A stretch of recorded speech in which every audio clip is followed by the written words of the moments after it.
Hi friends, அஸ்ஸலாமு அலைக்கும் வரஹ்மத்துல்லாஹி தஆலா வபரகாத்துஹு. எல்லாரும் எப்படி இருக்கீங்க? நல்லா இருக்கீங்களா?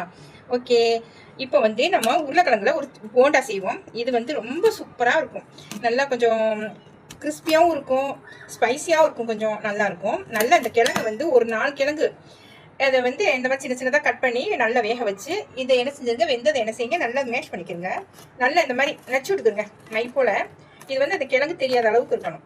இது நல்லா நச்சு விட்டதோட என்ன செய்யலாம், இதுக்கு நம்ம இப்போ அங்கே நல்ல மை போல் நச்சு விட்டாச்சா, இதில் கொஞ்சம் கூட பெருங்காயத்தூள் சேர்த்துக்கிறங்க. தேவையான அளவு கொஞ்சம் கூட உப்பு சேர்த்துக்கிறங்க. உப்பு சேர்த்துக்கிட்டாச்சு. இதுக்கு வந்து வெங்காயம் சேர்த்துக்கலாம். வெங்காயம் வந்து நம்ம வடைக்காய் வெட்டுவோம்ல, அந்த மாதிரி சின்ன சின்ன பீஸாக கட் பண்ணியிருக்கேன். அது ஒரு பெரிய வெங்காயமாக 2 வெங்காயம் சின்ன சின்ன பீஸாக கட் பண்ணி வச்சிருச்சு. இதையும் சேர்த்துக்கலாம். இது வந்து ஒரு பச்சை மிளகா, மல்லி, புதினா, கருவேப்பிலை. புதினா சேர்க்கல, மல்லி, கருவேப்பிலை, பச்சை மிளகா எல்லாம் சேர்த்துருக்கு. இதையும் இதில் சேர்த்துருங்க.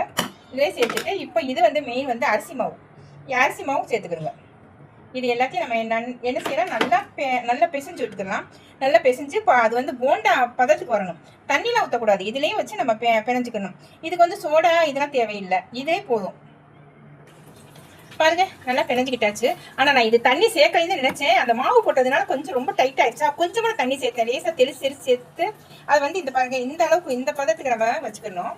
இந்த மாதிரி போட்டு குட்டியாக போட்டின்றது நல்லா இருக்கும். ஆனால் இப்படித்தான் இருக்கணும், தண்ணியாக இருக்கக்கூடாது.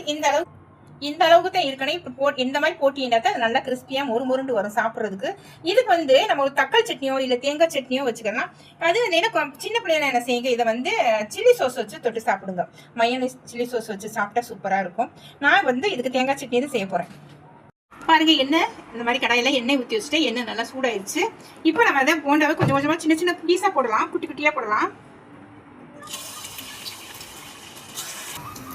இங்கே பாருங்க, எல்லாத்தையும் கொஞ்சம் போட்டாச்சு. அது எவ்வளோ போட முடியுமோ அந்த அளவுக்கு போட்டிருக்கேன். ரொம்ப நெருக்கமாக போடல, ஓரளவு சுமாராக போட்டிருக்கேன்.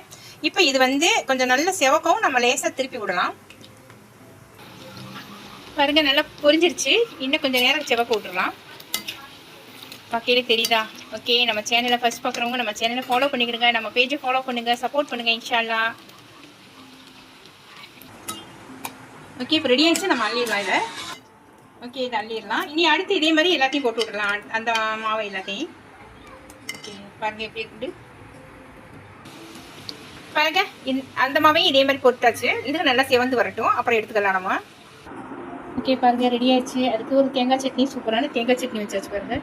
இதுக்கு இது வச்சு சாப்பிட்டா நல்லா இருக்கும். நான் சொன்ன மாதிரி கார சட்னியோ இல்லை தேங்காய் சட்னியோ வச்சு சாப்பிட்டீங்கன்னா சூப்பராக இருக்கும். அதுக்கு இந்த சில்லி சோஸ் இருக்குது பாருங்க, எவ்வளோ கிறிஸ்பியாக இருக்குன்னு பாருங்க.